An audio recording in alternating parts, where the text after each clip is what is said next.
อนๆทะเลเป็นน้ำจืด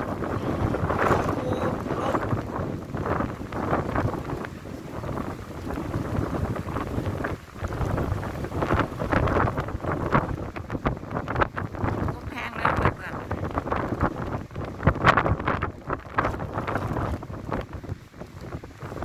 ๆลมเด้อเพื่อนๆจ๋าลม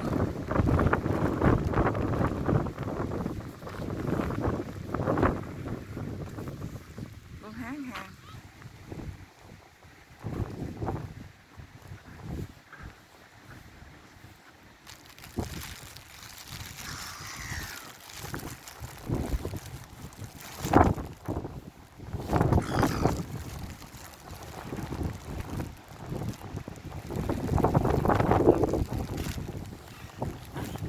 ขนมปังให้ห่าน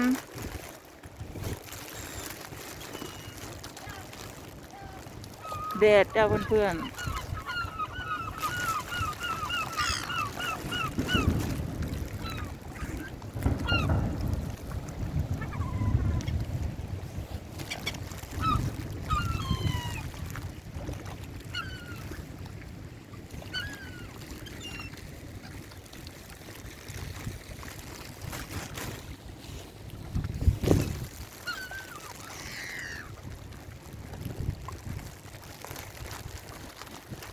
หาหลายมาเนี่ยเพื่อนความสุขนกกระลายแดดหลาย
หามทั้งนก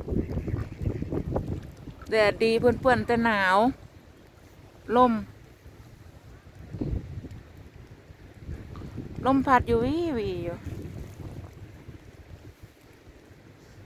รออาหารอยู่นี่แหละ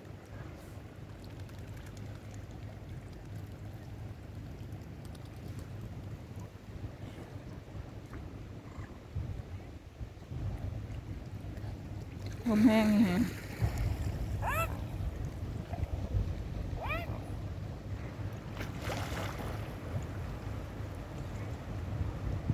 แดดออกแต่หนาวเพื่อนๆจ๋า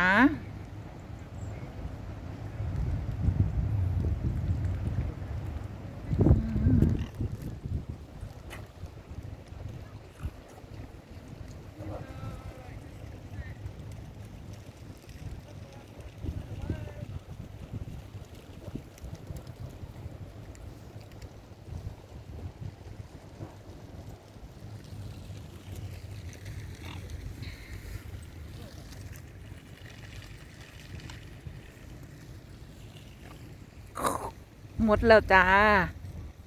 อาหารหมดแล้วจ้าต้องรอนะจ้า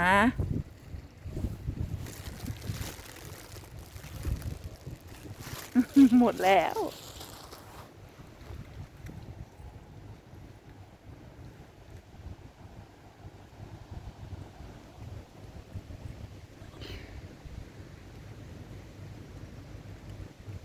น้ำจืดจากตรงนี้ตรงขามกันทั้งพูนเป็นน้ำทะเลแดดดีจ้าเพื่อนๆวันนี้แดดดีแต่ลมแห้งเพื่อนๆจ๋าลมแห้ง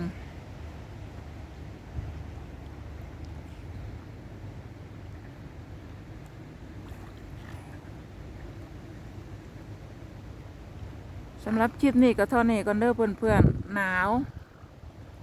ลมแห้ง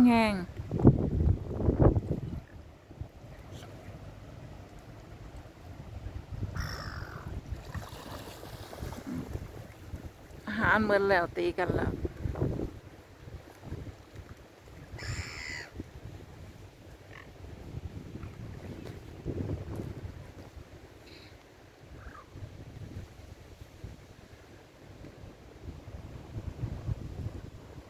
ทั้งนกทั้งห่านจ้ะเพื่อนๆ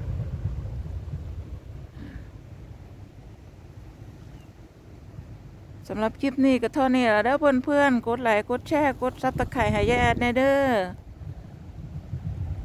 บ๊ายบาย